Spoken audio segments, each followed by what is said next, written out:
Hello friends, ഒത്തിരി ഒത്തിരി സ്വപ്നങ്ങൾ സീരിയലിൻ്റെ ഇന്നത്തെ എപ്പിസോഡ് റിവ്യൂയിലേക്ക് എല്ലാ കൂട്ടുകാർക്കും സ്വാഗതം. അങ്ങനെ തന്നെ നമ്മുടെ ശിവയാണെങ്കിലോ വിളിച്ച് പറയുന്നുണ്ട്, നിൻ്റെ അച്ഛൻ ഇവിടെ വന്നിട്ടുണ്ട്, നീ വരാതെ ആകെ പ്രശ്നമാണെന്ന് പറയുന്നു. അയാൾ എന്തിനാ അങ്ങോട്ട് വന്നത് എന്നൊക്കെ പറയുന്നുണ്ട്. നിന്നെ കണ്ടിട്ടേ പോവുള്ളൂ എന്ന് പറയുന്നുണ്ട്. ആ സമയത്ത് വർഷയാണെങ്കിലോ തിരിച്ച് വീട്ടിലേക്ക് പോകാനായിട്ട് റെഡിയാവുന്നു. പിന്നീടാണെങ്കിലോ വിവേകാണെങ്കിലോ ശ്രീനാഥിനെ തെരഞ്ഞുകൊണ്ട് നടന്ന് കുഴങ്ങി. വല്ലാത്തൊരവസ്ഥയാണ് എൻ്റെ. കാരണം വഴി കിടന്ന വഴിയാവേലിയെല്ലാം തലേ കയറ്റി വെക്കും. എറണാകുളത്ത് നിന്ന് ശ്രീനാഥിനെ ഇങ്ങോട്ട് കൊണ്ടുവരണ്ടെന്ന് ഞാൻ പറയണമായിരുന്നു.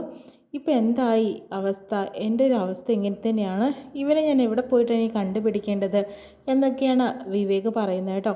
രാഘവനാണെങ്കിലോ തൻ്റെ മകളെ കാണാനായിട്ട് ഇങ്ങനെ ഓരോന്നും പറഞ്ഞുകൊണ്ടിരിക്കുകയാണ്. അങ്ങനെ വർഷം വന്നിറങ്ങുന്നു കേട്ടോ. ആ സമയത്ത് എൻ്റെ പൊന്നുമോൾ വന്നോ, എൻ്റെ പൊന്നുമോൾക്ക് എന്നൊരു ഞാൻ കൊണ്ടുവന്നിരിക്കുന്നത് ദേ അച്ഛൻ്റെ കൈ കൊണ്ട് ഉണ്ടാക്കിയിട്ടുള്ള അച്ചപ്പാണെന്ന് പറഞ്ഞിട്ട് കൊടുക്കുന്നുണ്ട് കേട്ടോ. അപ്പോഴത്തേനും അച്ഛൻ ഇത്ര കുറച്ച് ഇമോഷണലാണ് അങ്കിളെ, അത് ധനപാലനൊക്കെ കാണുമ്പോഴത്തേനും പറയുന്നത്. ആ സമയത്ത് എന്തായാലും അച്ഛനും മോൾക്കും ഒരുപാട് സംസാരിക്കാനുണ്ടാവുമല്ലോ, നമുക്ക് ഇങ്ങോട്ട് മാറി നിൽക്കാം മല്ലികേ, പോവാ എന്ന് പറഞ്ഞിട്ട് മല്ലികയും കൂട്ടിക്കൊണ്ട് പോകുന്നുണ്ട് കേട്ടോ. അതിനുശേഷം തന്നെ വീണ്ടും രാഘവനോട് പറയുന്നുണ്ട്, നിങ്ങൾ എൻ്റെ ജീവിതത്തിൽ ഒരു ശല്യം ആവാൻ വേണ്ടിയിട്ടാണോ എപ്പോഴെപ്പോഴും എൻ്റെ പുറകെ നടക്കുന്നത്? അതിൻ്റെ ആവശ്യം എന്താ നിങ്ങൾക്ക് എൻ്റെ മുന്നിൽ നിന്ന് പൊയ്ക്കൂടെ? മോളെ കാണാൻ അച്ഛൻ ആഗ്രഹിച്ച് വന്നതല്ലേ, എന്നിട്ട് ഇങ്ങനെയൊക്കെയാണോ പറയുന്നത്? മോളുടെ ഈ കൂട്ടുകാരി കൊച്ചിൻ്റെ മുന്നിൽ വെച്ചിട്ട് തന്നെ അച്ഛനെ ഇങ്ങനെ അപമാനിക്കേണ്ട ആവശ്യം എന്താ മോൾക്ക് എന്നൊക്കെ ചോദിക്കുന്നുണ്ട്. അവൾ കേട്ടാലിപ്പോൾ എന്താ പ്രശ്നം? ഒരു പ്രശ്നവുമില്ല, നിങ്ങൾ അത്രമേൽ വൃത്തികെട്ടവനാണെന്ന് എനിക്ക് മനസ്സിലാവുന്ന കാര്യമാണ്, അതിവിടെ എല്ലാവർക്കും അറിയാം. നിങ്ങൾ ഇവിടുന്ന് പോകാനായിട്ട് നോക്കുമെന്ന് പറയുന്നു. മോൾക്ക് ഒരു ഭാവി സുരക്ഷിതമാക്കാനുള്ള ഒരു കാര്യമായിട്ടാണ് വന്നിരിക്കുന്നത്. മോൾക്ക് കല്യാണം ഉറപ്പിച്ചിട്ടാണ് ഞാൻ വന്നിരിക്കുന്നത്. മറ്റൊരാളുടെ കയ്യിൽ നിന്നും ക്യാഷ് മേടിച്ചിട്ട് എന്നെ അയാളുടെ തലയിൽ കെട്ടിവെക്കാനായിട്ടുള്ള നോക്കാനുള്ള പ്ലാനിങ് ആണല്ലേ? അത് നടന്നു തന്നെ എന്ന് പറയുന്നുണ്ട്. മോളുടെ ഭാവി സുരക്ഷിതമാക്കാനല്ലേ ഞാൻ നോക്കിയിട്ടുള്ളത്. മോൾക്കറിയോ മോളുടെ അമ്മയെ കല്യാണം കഴിക്കുന്ന സമയത്ത് എന്ന് പറഞ്ഞ് തുടങ്ങുന്നുണ്ട്. ആ സമയത്ത് പഴംപൊരാണൊന്നും എനിക്ക് കേൾക്കണമെന്നില്ല, നിങ്ങൾ ഒരു അക്ഷരം പറയാതെ ഇവിടെ നിന്ന് പോവായിരിക്കും നല്ലതെന്ന് പറയുന്നു. എന്ത് ചെയ്യാനാണ് മോളെ, ഞാൻ ഇവിടെ വരെ വന്നതല്ലേ, എനിക്കൊരു 5000 രൂപയെങ്കിലും മോള് തരണമെന്ന് പറയുന്നു. 5000 രൂപയോ? 10 പൈസ ഞാൻ തരില്ല, എന്നാലേ അച്ഛൻ ഇവിടുന്ന് പോവുള്ളൂ. ഒന്ന് പറഞ്ഞ് മനസ്സിലാക്കി കൊടുക്കാനായിട്ട് പറയുന്നു കേട്ടോ ശിവയോട്. ശിവയാണെങ്കിലോ താൻ ഇങ്ങോട്ട് വന്നേന്ന് പറയുന്നുണ്ട്. അപ്പോഴത്തേനും വർഷയെ വിളിച്ചുകൊണ്ട് പോകുന്നു. എടോ, അയാൾക്ക് കൊടുക്കാനുള്ള പൈസ എന്തെങ്കിലും കൊടുത്ത് ഒഴിവാക്ക്, കാരണം അയാൾ ഇവിടുന്ന് പോവില്ല. അങ്കിളും അതുപോലെ മല്ലികാൻ്റിയൊക്കെ ഇത് ശ്രദ്ധിക്കുന്നുണ്ട്. തൻ്റെ ഇമേജ് അവരുടെ മുന്നിൽ കളഞ്ഞു പോവും, അതുകൊണ്ട് താനൊന്ന് സൂക്ഷിക്കുമെന്ന് പറയുന്നു കേട്ടോ വർഷയോട്. ഞാൻ അയാൾക്ക് പൈസ കൊടുക്കില്ല, അങ്ങനെ കൊടുത്ത അയാൾ വീണ്ടും ഇവിടെ വരും, നാളെയെങ്കിൽ നാളെ അയാൾ ഇവിടെ വരും, എന്നിട്ട് ആകെ പ്രശ്നം ഉണ്ടാക്കും.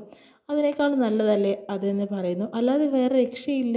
ശിവ വീണ്ടും പറയുന്നുണ്ട്, താൻ പൈസ കൊടുത്ത് ഒഴിവാക്കുകയായിരിക്കും നല്ലത്, അല്ലെങ്കിൽ അയാൾ പോവില്ലടോ. അതുകൊണ്ടാണ് താൻ ഒരു കാര്യം ചെയ്യും, എൻ്റെ കയ്യിലൊരു 3000 രൂപയുണ്ട്, അതെടുത്ത് കൊടുക്കാനായിട്ട് നോക്കുമെന്ന് പറയുന്നു. ഞാൻ അയാൾക്ക് പൈസ കൊടുക്കില്ല എന്ന് പറയുമ്പോഴത്തേനും ഇനി തൻ്റെ ഇഷ്ടം എന്താ വെച്ചാൽ നടക്കട്ടെ, ഞാനൊന്നും പറയാൻ വരുന്നില്ല എന്ന് പറഞ്ഞ് ശിവ അകത്തേക്ക് പോകുന്നു. ആ സമയത്താണ് തൻ്റെ ഫ്രണ്ട് ശാന്തിനി എന്ന് പറഞ്ഞിട്ട് ഡെലിവറിക്ക് കൂടെ പോകുന്ന ആ ഒരു ഫ്രണ്ട് ഉണ്ടല്ലോ, അവൾ വിളിക്കുന്നുണ്ട് കേട്ടോ. എന്താടോ താൻ ഇന്ന് ഡെലിവറിക്ക് ഇറങ്ങിയില്ലേ? ഇല്ല, ഞാൻ ഇന്ന് വന്നില്ല എന്ന് വർഷ പറയുന്നുണ്ട്. പിന്നെ വേറൊരു കാര്യം പറയാൻ കൂടിയാണ് ഞാൻ നിന്നെ വിളിച്ചത്. കാരണം നമ്മുടെ സാറുണ്ടല്ലോ, അതായത് ശ്രീനാഥ് സാറിനെ ഞാനിവിടെ വെച്ചു എന്ന് പറയുന്നുണ്ട് കേട്ടോ. വെച്ച് കണ്ടു എന്ന് പറയുമ്പോഴത്തേനും എന്തായാലും എവിടെ വെച്ചിട്ടാണ് ശ്രീകേട്ടനെ കണ്ടത് ചോദിക്കുമ്പോൾ, ഇത് നമ്മൾ ആദ്യം ഡെലിവറിക്ക് വന്നിട്ടുണ്ടായിരുന്നില്ലേ, ആ സ്ഥലത്ത് വെച്ച്. സാർ ആകെ കോലം കെട്ട് പോയി, മദ്യപിച്ചിട്ടുണ്ടെന്നാണ് തോന്നുന്നത്, നടപ്പിലും ഭാവത്തിലൊക്കെ വളരെയധികം വ്യത്യാസമുണ്ടെന്ന് പറയുന്നുണ്ട്. എന്തായാലും ശാന്തിനി ഒരുപാട് നന്ദിയുണ്ട്, ഞാൻ പിന്നെ നിന്നെ വിളിക്കാമെന്ന് പറഞ്ഞ് ഫോൺ കട്ടാക്കുന്നു. അതിനുശേഷം തന്നെ രാഘവൻ അവിടെ എന്താ ചെയ്യുന്നതെന്ന് അന്വേഷിച്ചുകൊണ്ടിരിക്കുകയാണ് നമ്മുടെ മല്ലികാക്ക. ആ സമയത്ത് ഒളിഞ്ഞു നോക്കുന്ന സമയത്ത് മല്ലികേനോട് നീ ഇങ്ങോട്ട് വന്നേ എന്ന് പറയുന്നു, അല്ലെങ്കിൽ ഞാൻ അങ്ങോട്ട് വരാമെന്ന് പറയുന്നു. അതൊന്നും വേണ്ട, ഞാൻ അങ്ങോട്ട് വരാമെന്ന് പറഞ്ഞിട്ട് മല്ലികാക്ക അങ്ങോട്ട് പോകുന്നു കേട്ടോ. നിനക്ക് ഇവിടെ നിൽക്കുന്നതിന് എത്ര ശമ്പളം കിട്ടുമെന്ന് ചോദിക്കുന്നുണ്ട്. നിങ്ങളെന്തിനാ എൻ്റെ ശമ്പളത്തെക്കുറിച്ച് അന്വേഷിക്കുന്നത്? ഒരു ജീവിതം തരാമെന്ന് വിചാരിച്ചപ്പോൾ അവൾക്കത് താല്പര്യമില്ല എന്നാണ് എനിക്കിപ്പോൾ മനസ്സിലായെന്ന രീതിയിലൊക്കെ രാഘവൻ പറയുന്നുണ്ട് കേട്ടോ. ആ സമയത്ത് നമ്മുടെ വർഷയാണെങ്കിൽ ക്യാഷുമായിട്ട് വരുന്നുണ്ട് കേട്ടോ. എന്നിട്ട് പറയുന്നുണ്ട്, ഇതാ നിങ്ങൾ എന്നെ ശല്യപ്പെടുത്താൻ ഇനി വരണ്ട, ഇവിടെ നിന്ന് പൊയ്ക്കോളൂ, നിങ്ങൾക്ക് പൈസയല്ലേ വേണ്ടത്, ഇതാ. പക്ഷേ ഈ പൈസ കിട്ടി ഇനി ഒരിക്കലും എന്നെ ശല്യപ്പെടുത്താൻ വരരുത് എന്ന് പറയുന്നുണ്ട്. ഇല്ല മോളെ, ഇനി അച്ഛൻ മോളെ ശല്യപ്പെടുത്താൻ വരികയേയില്ല, ഇനി മോളുടെ അമ്മയാണ് സത്യം, ഇന്ന് വെള്ളിയാഴ്ചയാണെങ്കിൽ സത്യം എന്ന് പറയുന്ന സമയത്ത് ഇന്ന് വെള്ളിയാഴ്ചയല്ലല്ലോ വ്യാഴാഴ്ചയാണെന്ന് വലിയാക്ക പറയുന്നുണ്ട്. എടി തമിഴത്തി നീ ഒന്നും മിണ്ടാണ്ടിരിക്കടി എന്ന് പറയുകയാണ് കേട്ടോ ചെയ്യുന്നത്. അങ്ങനെ പൈസ കൊടുക്കുന്ന സമയത്ത് ആ പൈസ എണ്ണി നോക്കുന്നുണ്ട്. പൈസ ആണെങ്കിൽ 2000 രൂപയേ ഉള്ളൂ കേട്ടോ. എന്താ മോളെ ഇത് 2000 രൂപയല്ലേ ഉള്ളൂ, എന്ത് ചെയ്യാനാണ്, മോളോട് ഞാൻ അച്ഛൻ ചോദിച്ചത് എത്ര 5000 രൂപ, 2000 ആണോ അച്ഛന് തരുന്നതെന്ന് ചോദിക്കുന്നു കേട്ടോ. എൻ്റെ കയ്യിൽ ഇത്രയേ ഉള്ളൂ, ഇത് വാങ്ങിച്ച് സ്ഥലം വിടാനായിട്ട് നോക്കുമെന്ന് പറയുന്നുണ്ട് കേട്ടോ. ആ സമയത്ത് വർഷ വേഗം തന്നെ പോവാനായിട്ട് നിൽക്കുന്നു. ഇവളിങ്ങോട്ട് അസ്ത്രം വിട്ട പോലെ പോയത് എന്തോ ഒരു കാര്യമുണ്ട്. ആ പിന്നെ 2000 എങ്കിൽ 2000 കിട്ടിയത് വാങ്ങിച്ചിട്ട് പോവാൻ നോക്കണോ എന്ന് പറയുന്നുണ്ട് മല്ലികാക്ക. ആ സമയത്ത് എൻ്റെ അച്ചപ്പം എവിടെ ഞാൻ ഇവിടെ വച്ചിട്ടുണ്ടായിരുന്നല്ലോ, അതിപ്പോൾ എവിടെ എന്ന് അന്വേഷിക്കുന്നു. അപ്പോൾ മല്ലികാക്കയാണ് അത് എടുത്ത് ഒളിപ്പിച്ച് വെച്ചിരിക്കുന്നത്. അപ്പോഴത്തേന് ഇത് ഒളിപ്പിച്ച് വെച്ച ആളെയൊക്കെ എനിക്ക് പിടി കിട്ടിയെന്ന് പറഞ്ഞിട്ട് രാഘവൻ ഒരു കള്ളച്ചിരിയും ചിരിച്ചിട്ട് അവിടെ നിന്ന് പോകുന്നതുണ്ട് കേട്ടോ. പിന്നീടാണെങ്കിലോ വർഷ ഒരു ഓട്ടോ വിളിച്ച് പോവാണ് കേട്ടോ.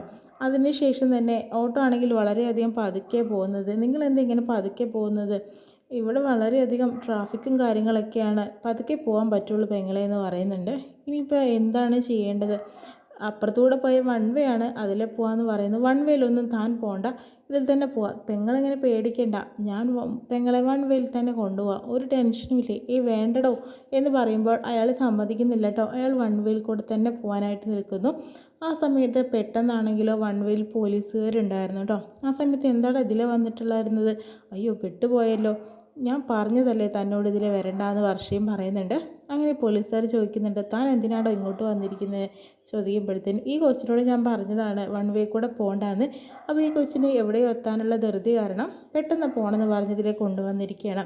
ഇയാൾ പച്ച കള്ളം പറയാണ് സർ, ഇയാൾ വെറുതെ പറയാണ്, ഞാൻ അങ്ങനെ പറഞ്ഞിട്ടില്ല, പറഞ്ഞത് ഇതാണ് വൺ വേ കൂടെ പോകണ്ട എന്നുള്ളത്. പക്ഷേ ഇയാൾ അതും കേട്ടില്ല എന്ന് പറയുന്നു. അങ്ങനെ ഓട്ടോ ഒന്ന് പരിശോധിക്കട്ടെ എന്ന് പറയുന്നു. ഓട്ടോ പക്ക ക്ലീനാണ് സർ എന്ന് പറയുന്നുണ്ട് അയാൾ. പക്ഷേ ഓട്ടോ പരിശോധിക്കുന്ന സമയത്താണ് അവിടെ വെച്ചിട്ട് കഞ്ചാവ് കിട്ടുന്നത് കേട്ടോ. കഞ്ചാവ് കിട്ടുന്ന സമയത്ത് ആകെ പ്രശ്നമാവുകയാണ്. പുലിവാല് പിടിച്ച കേസായിപ്പോയി. അതിനുശേഷം ആരുടെ വെച്ചിരിക്കുന്നത്, അയ്യോ എനിക്കൊന്നും അറിയില്ല സർ, ഈ പെൺകുട്ടി കയറുന്ന സമയത്ത് ഈ പൊതി ഈ കുട്ടിയുടെ കയ്യിലുണ്ടായിരുന്നു എന്ന് പറയുന്നു.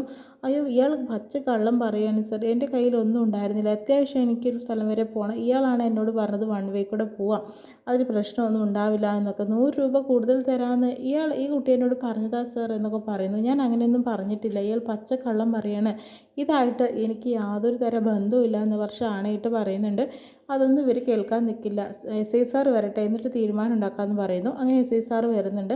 അപ്പോഴും നമ്മുടെ വർഷയും അയാളും ഇത് തന്നെയാണ് പറഞ്ഞുകൊണ്ടിരിക്കുന്നത്. വർഷ തൻ്റെ സത്യസന്ധാവസ്ഥ അവിടെ തെളിയിക്കാനായിട്ട് നോക്കുമ്പോഴൊന്നും സാധിക്കുന്നില്ല. നിങ്ങൾ ആര് പറയണതാണ് ഞാൻ വിശ്വസിക്കേണ്ടത്, എന്തായാലും രണ്ടുപേരും സ്റ്റേഷനിലേക്ക് നടക്കുക, എന്നിട്ട് ബാക്കി കാര്യങ്ങൾ തീരുമാനിക്കാമെന്ന് പറയുന്നുണ്ട്.